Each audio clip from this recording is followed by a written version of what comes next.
Hey y'all, this is just the pre-roll. We're doing this so that everybody gets a chance to get in, get settled down, and this is nothing more than just a time killer. Let the pre-roll lad play and just give everything time to settle in, settle down. According to all of my behind the scenes controls here, I have a good signal, excellent connection, and everything should be working just fine. So, we shall see. Let the pre roll lad play how it works. And if you are watching on a replay of this, skip ahead until you no longer see this "will start shortly" sign, and we will continue on. You'll be all set. So let me get back over here to my control room, and we'll get everything all set up and ready to go live in a little bit less than a minute, about 15 seconds. I hear my clock in the other room over there ding-donging the fact that it's 12 o'clock noon Pacific time now. So when the last bong happens, I'll shut off this graphic and we'll get started. So, 3, 2, 1. Come on. There we go. Hey y'all, happy Sunday. Hope everybody's having a good day. Hope everything is going all right so far for everybody. Hope you and yours are doing well in this time of weirdness, shall we say. Everybody here is doing great. We're absolutely fantastic. What a weird week. I don't know what else to say. It's been just a weird week.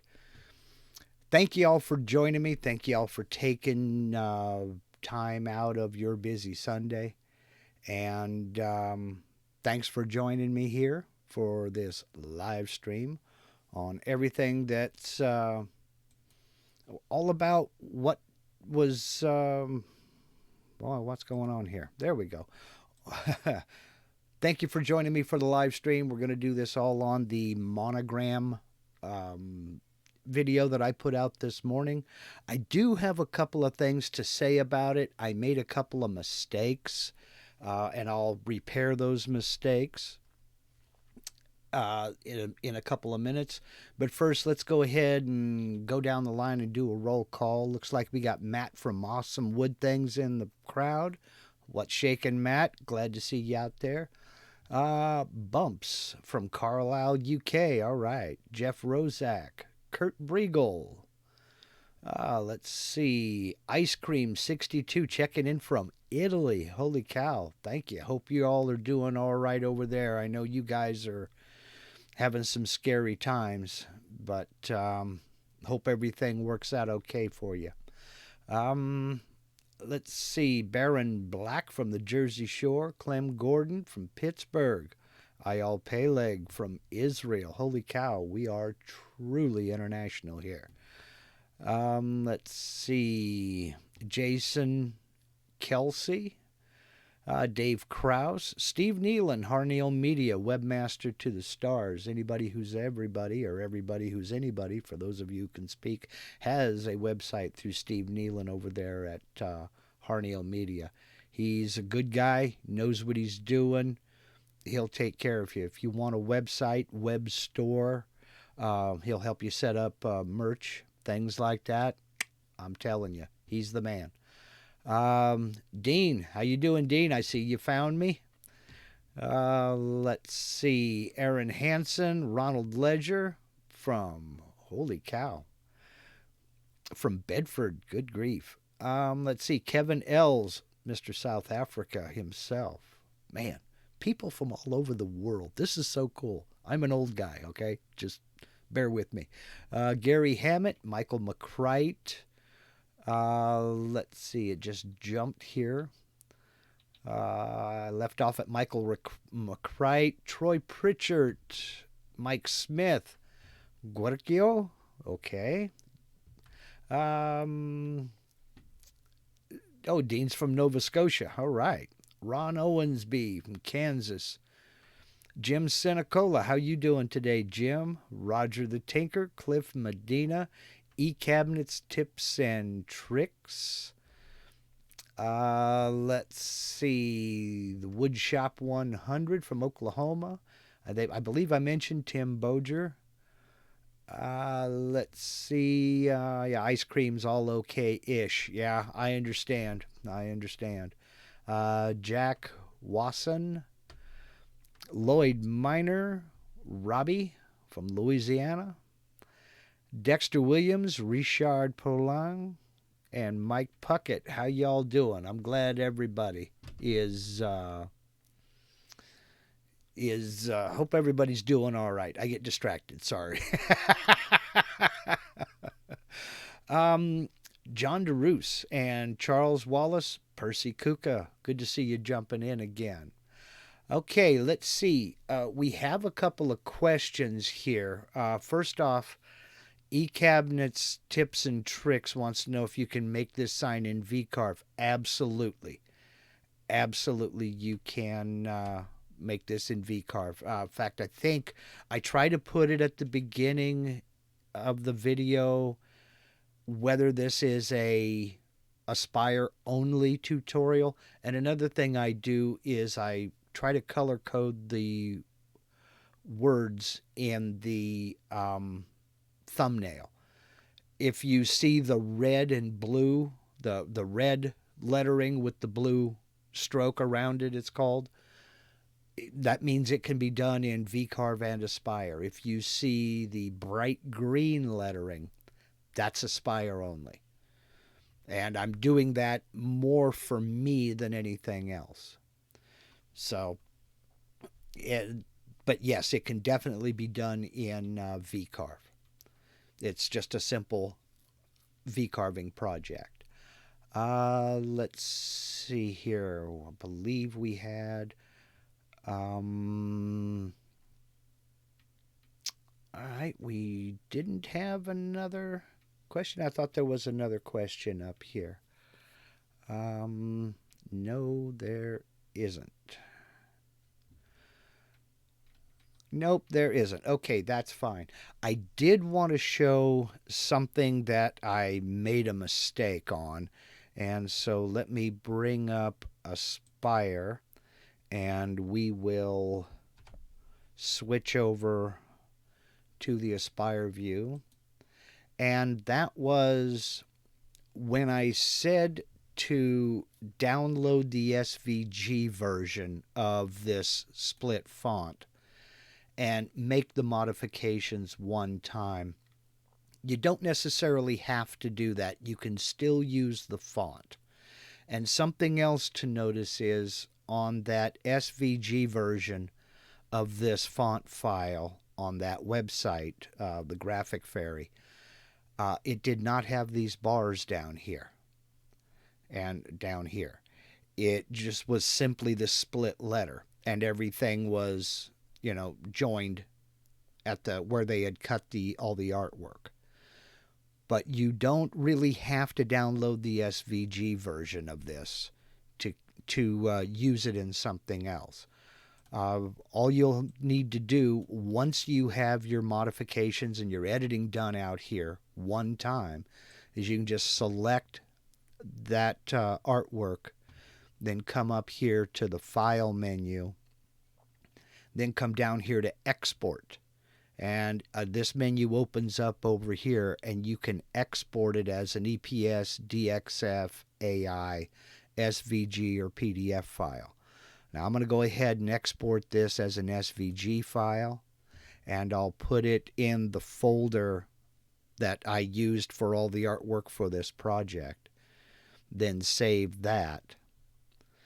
Then when I go into a new session of Aspire, When I want to use it, again, I can just go up here to the File menu, Import, Vectors, navigate to the folder, and there is the SVG I just saved.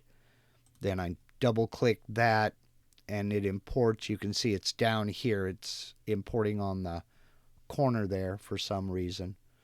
With it still selected, I'll go ahead and align it to the center, close it, and then also with it still selected, I'll go ahead and group it right now so I don't make a mistake. But with it imported and grouped, we can go in and we can see that all of that editing is still there, so we don't have to redo everything.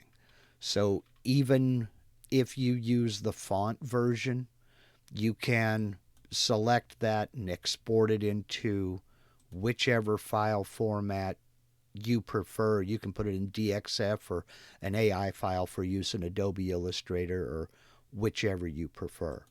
So you only have to do all that editing one time. So that was a big mistake that I made. Another mistake I made was that I totally forgot to add some vectors out here. And a couple of sharper-eyed people noticed it. I simply did not. And that was a border around the edges out here. I did go back through this and create those vectors. I just totally forgot them. So I'll show how to do that. I'll take my artwork out here, go over to set selected object size just to get an idea as to how big this is. So we've got 12.34 inches. I'll close that. What I want to do now, click off, is I'll create a 12.5-inch square in the center of my material here. Then I'll come in and I'll make another one. No, I won't even do that. I'll just go ahead and offset it. I'll offset it outwards 1/8 of an inch, sharp corners, offset, and there's our border. Then when I come over here to calculate toolpaths, I'll just calculate that as a V-Carve toolpath, the same depth as I calculate this one. So that adds that rectangular or that square border around all the artwork. I just forgot to include that in the video. So hopefully that helps. And I apologize for forgetting that. So that should take care of those goof ups. So let me go back up in here and see if we have any questions now that I've got that taken care of. Let's see. Kurt Briegel says, I have a question about the video. When you typed in your last name and converted it to curves, can you break the curves apart so that only one of the letters can be resized? Yes, you can, and in fact, this is called foreshadowing, Kurt. I'm going to show that in next week's video when we do the more difficult version of this monogram. And I'm going to be using a font that's not split, and I'll split it and add the bars myself, and then I'm going to modify that font so I can reduce the height of that Y, and I'll show you how I do that. Like I said, it is today was the easier way of doing it. Next week is going to be a longer video because there's a lot more to clean up and take care of. So let's see.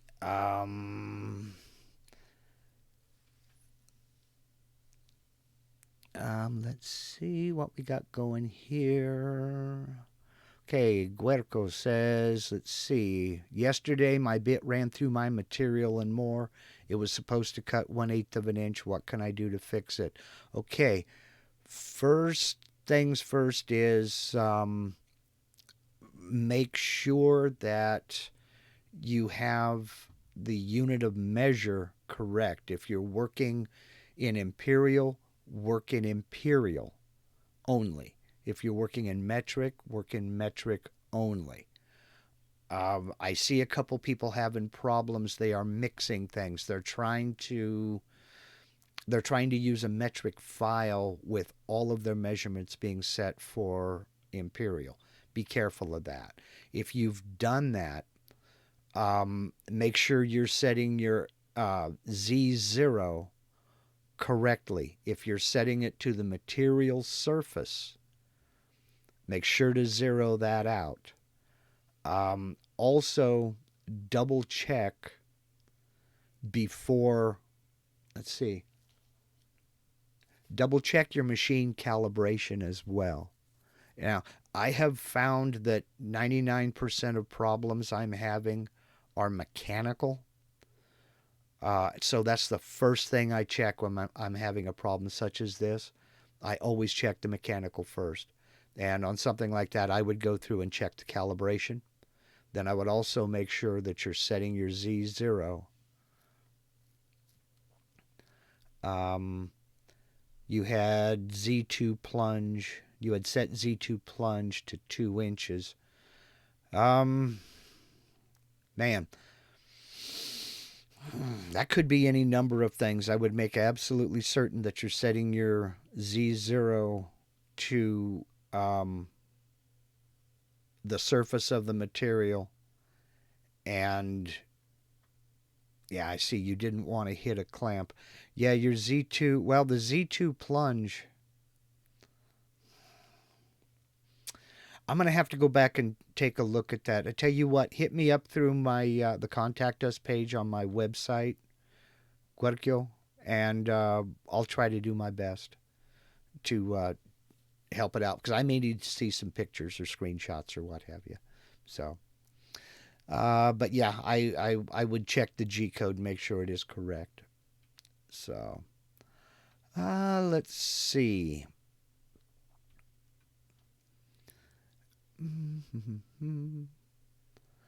Okay. Percy Kuka, my question last week about cutting with or without tabs was on using upcut bits. Sorry, it said downcut bits by mistake. Yeah, do not cut without tabs with an upcut bit unless you're using something else to hold that material down. Double-sided tape, tape and CA glue, or something like that. Upcut bits will shoot all those chips out of there, and you need something to hold the part in place. So, let's see. The screen I am projecting is blurry. I don't know if that was the screen capture, the screen share, or me. I may be out of focus. I don't know. Let me try refocusing the camera and see if that works. Let's see. Okay, eCabinet tips and tricks. Sorry, Mark, I was explaining about the please wait screen at the beginning of the live stream, the text with the shadows. Yeah, that drop shadow would be difficult to carve. I imagine you could do it. But I don't know how you would do the drop shadow. I really don't. You could definitely carve out the main vectors. I would probably do something with painting or possibly even laser. So who knows? I mean, I'm not sure. I don't know how you would do it. So let's see.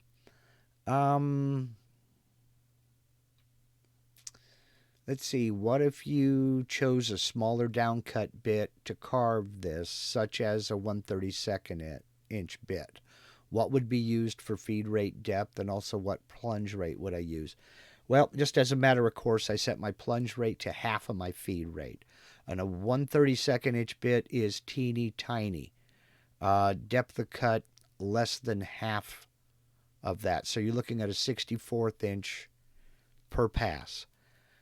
So if you're cutting through, If you're cutting through half, if you're cutting through, well, see, I'm confused. I don't know which monogram you're talking about. If you're talking about the V-Carved Monogram, I would just use a straight V-bit.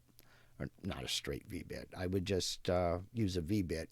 But if you're talking about the monogram I did last week, the completely cut out monogram, that's only using 1/4 inch material. It still takes several passes, and I would definitely go slow.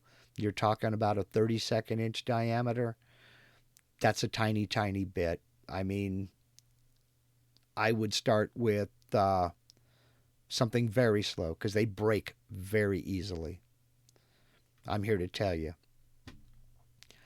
Let's see. Poppy's Woodshed. When you are kerning, you bump the letters 2 times. Do they run together when you carve? They didn't on this particular project. They can. Basically, when I'm kerning like that, when I'm setting the spacing in between letters, I go for what looks good, so long as they look uniform. Generally speaking, they look okay, and and that's what the previews are for.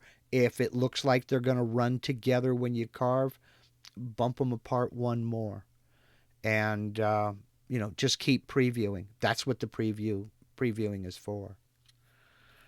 Let's see. Amar Barakat, can you begin the rotary series?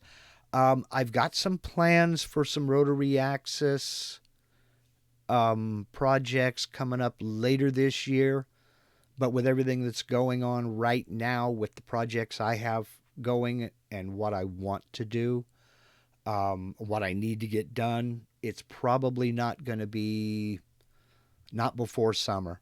I just have too many things going on that I need to get done that don't involve a rotary axis, but that is on the list, believe me. Let's see.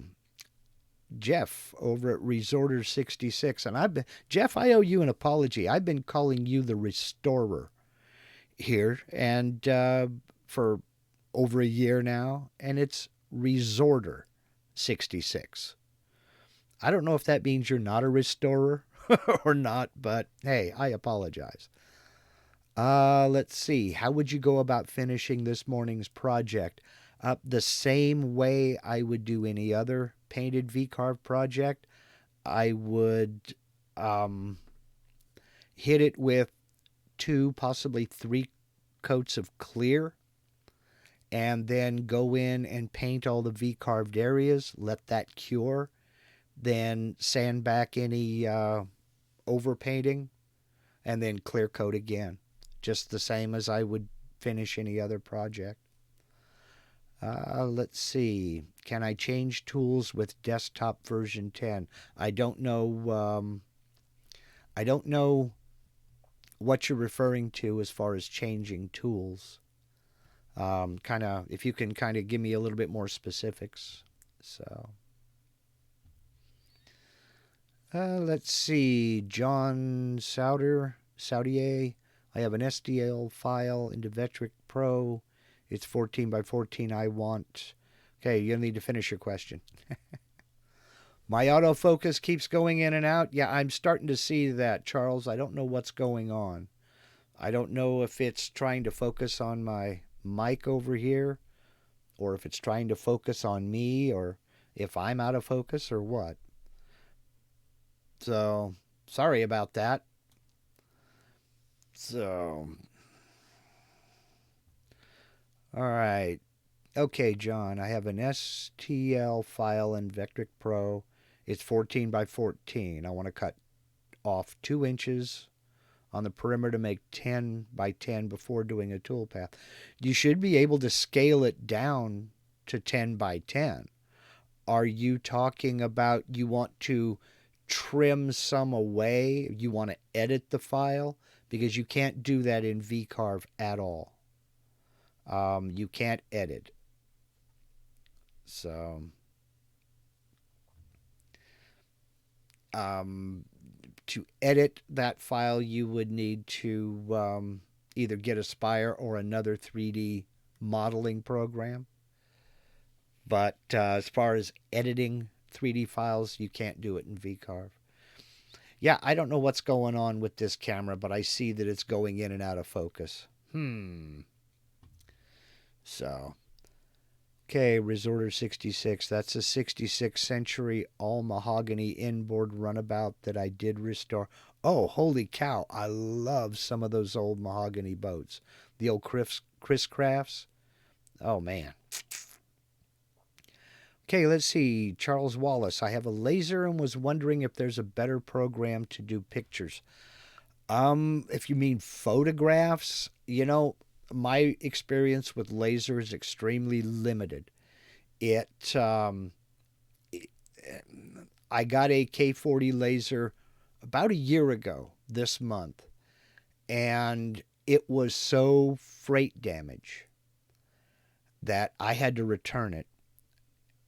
I mean, I could not get it aligned. And when the company got it back, even they said, oh, yeah, you'd have never got this thing aligned. They apologized. I got a full refund, the whole thing. But I had just enough experience with that K40 to know that it was too small to do the projects I wanted to do. So I never bothered to get another one. I'm saving up to, after my shop build, I'm saving up to build a bigger laser that is capable of doing the projects I want to do with one. So, as far as programs for doing pictures, Steve Nealon is the guy you want to talk to over here at Harnail Media. This guy has become a wizard with that laser. He does a lot of things with Inkscape and a program called K40 Whisperer. I did do a video on my channel about it, about K40 Whisperer. And it's a decent program, but it does have some limitations. But I never found them in my limited experience with the K40. But yeah, that he would be the person to talk to, Steve Nealon. He is an absolute wizard with that stuff. And I'm jealous as heck. Let's see. Michael Bell. John, you can create a vector 2 inches smaller than toolpath inside that vector. That's a possibility. But basically, you can scale it down. I mean, just select the model and go into set selected object size. And make sure you have link XY checked and change one of those. Change one of the dimensions to 10 inches. And it should scale everything down to include your Z depth. So, let's see. Glenn Helweg, love your videos and your teaching method. Thank you for what you do. Thank you very much, Glenn. As far as my teaching method is concerned, there's nothing to it. I talk very slowly because I'm the guy who has to come back and closed caption it. So, hey, Dave Gatton, how you doing today? Hope everything's doing well over there at Gatton Central. Caught Dave's video this morning. He put up a video about making hold-down clamps out of scrap material, and it's a good video. I'll put a link to it in the description of this video. He's also giving away the file for free through his website. There's a link in the description of his video. And basically, it's when you have a project on the table or you have scrap plywood laying around, you can just set up your machine, cut out a few of these hold-down clamps for use with your T-track. And, man, it's really cool. I mean, he's got the T-track, the hold-down clamp and the knobs free files. Hit him up. I'll put a link in the description of this video. And in fact, if you're not already subscribed to Dave Gatton, you're just wrong. He is my Obi-Wan. He's the guy that's taught me everything. I am his fault. So, I'll put a link in the description of this video. Let's see. Ernest Sanford tried to V-carve a name, but all my arc moves have corners like a hexagon. What could be the issue? I will put a link in the description to a video Peter Pasqualo did on his channel, CNC Nuts, and it's called Check Your V-Bit. And basically what it is even though you bought, say, a 90-degree V-bit or a 60-degree V-bit, that doesn't necessarily mean that that's what the angle of that bit is. 90 degree, 60 degree, 30 degree, those are nominal dimensions. It could be the fact that it's maybe 89 degrees or 91 degrees or something like that. So I'll put a link. Let me write it down. I'll put a link to Peter Pasqualo's video on how to check the angle of your V-bit to make sure that it is exact. And that'll get rid of a lot of that. I did it on mine, and I found that one of my 90-degree V-bits is 89 degrees. One of them is 88 degrees. So Peter explains the whole thing in that video on how to fix that, and it'll get rid of a lot of that. So let's see. In the VCarve Pro 10, can I create a new wood in the wood section and then put a tool database? Yes, you can, Jeff. In fact, that's exactly what that's for. You can't, for instance, I have a category called hardwood, another one called softwood. The only thing to remember is when you create a category like that, any of the tools you move over into those categories or copy over into those categories, you will have to set all the criteria, depth per pass, feed rate, RPM, things like that, step over. And I've done that for a couple of things. I'm not real good with it yet. That's why I haven't done a video on there. But yes, you certainly can. You can create, I see what you're saying, you can create a category for just white side bits or a category for just Amana bits and then put them in there. And that way, you've got all of your criteria for your white side bits and all your criteria for your Amana bits, and they stay separate. So you don't have to keep re-entering and readjusting things. So, let's see. Aaron Hansen. I'm trying to do a box with a lid that has a lip that fits to the inside of the box. How much of an offset do you recommend? And creating tool paths has been a real challenge for me. Well, as far as tool pathing is concerned, that is something that you have to work with and work on. As far as clearance is concerned, let me move my back scratcher here. I made this little box here that has, it's stackable, multiple pieces here, and it has the little lips that go, they stack together like so. You can go way too tight. You can go way too loose.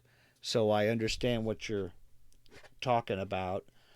I got this design. I will put a link in the description box below. I got this design from a YouTube video I saw months ago. And I owe the man an apology because for the life of me, I cannot remember his name. I'll put a link to his video in the description of this video. Just wrote it down. And he talks about how much of an offset to use and how much clearance. You do have to kind of play around with it a little bit because every material's a little bit different. And like in this cherry, some of these are very loose and it'll just come right apart. And some of them are very tight. You have to kind of pry at them to get them loose. But in fact, the lid, I'm having a hard time getting it loose right now. There we go, finally. So Mike Smith says 5/1000 of an inch. That's pretty close. That's right around what I would probably go with. Mike Smith, no, it wasn't Laney Shaughnessy, but Laney's got some excellent videos. It may have been John Clark. In fact, I think it was, now that I'm thinking about it. I'll double check on that and put a link in the description of this video. Laney Shaughnessy, I've not cut any of his designs. I'll put a link to his channel in the description also, Spindle TV. He does some excellent videos. They're very long. They're mainly live streams. And the only reason I'm not over there watching Laney live, doing his live streams, is because of scheduling. That's when my partner Eloy and I are recording our podcast. So it's just a scheduling conflict there. So otherwise I would be watching Laney over at Spindle TV. But instead, Eloy and I are recording the Trampled Underfoot podcast. Link in the description box below. So, okay, if we have no other questions, I'm going to do something that may embarrass somebody here.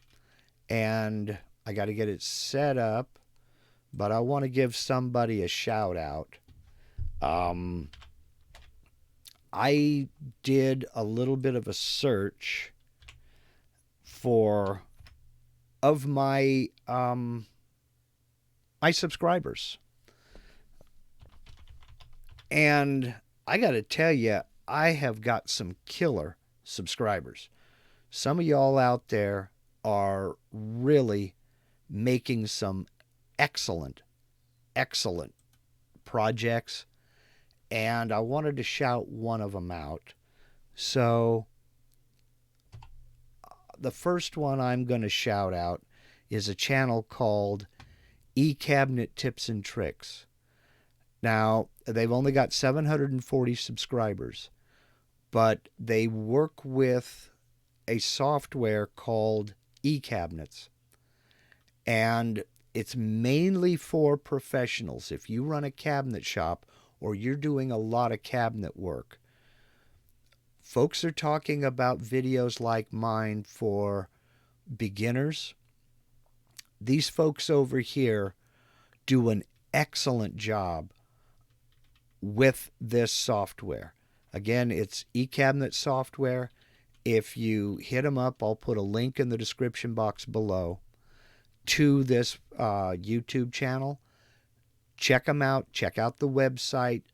And they do some killer stuff here.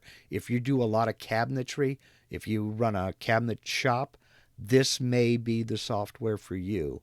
This may be the person to watch to get in on this software. It's very, very cool, and they do an excellent job with their tutorials. It's just something that I wanted to do to kind of spotlight some of these people. I mean, back behind the scenes, YouTube has made it a lot easier for us to check out our subscribers and see what they're doing. So I'm going to start doing that. I've got another one I want to shout out next week. I got to get in contact with them and make sure that, they want me to do this. I didn't talk to eCabinet Tips and Tricks before I did this today. I know they're in the chat, or they were earlier anyway. But if you do cabinet work, check out their YouTube channel. If you use that software already, check out that YouTube channel. So that's what I'm going to do today, just for that shout out. I see we have another question over here real quick. Jason Kelsey asks, when you look for SVG files, what is your go-to for graphics and such? I don't have a place that I go. There is no specific website that I go to. I do a Google search for whatever I'm looking for. If I want to carve a train, I do a Google search for train. And then within the image search, I will look for the type of file. I'll look for clip art, and I'll look for line drawings. So I don't really have a one-stop graphics shop. Now, having said that, I'll put a link in the description to this.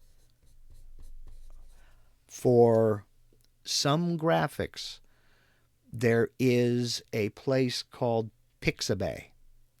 Pixabay. Now, they're mainly stock photography, but they do have some clip art and illustrations over there. So Pixabay is a good source of graphics, but overall, I just generally do a Google search for whatever I want to carve, and I try to go from there. I don't always find something that I want, and I have to try to make do with something else. But yeah, I other than Pixabay, I don't know of any other website off the top of my head where I would go to find graphics. So, okay, I will go ahead and say this is going to be the end of this week. Holy cow, I've been on for 40 minutes. And want to say thanks to everybody for sharing part of your Sunday with me. And yeah, we live in interesting times right now. But I think everything is going to be all right if we all just, do the right thing and take care of one another. And stay clean. Wash your hands. Come on. It's 2020, folks. I'm surprised here. We should have flying cars. We're teaching people how to wash their hands. Oh, well, that's just me. I'm old. I will go ahead and close this out, and I'll say thank you very much to everybody, and hope to see you next week.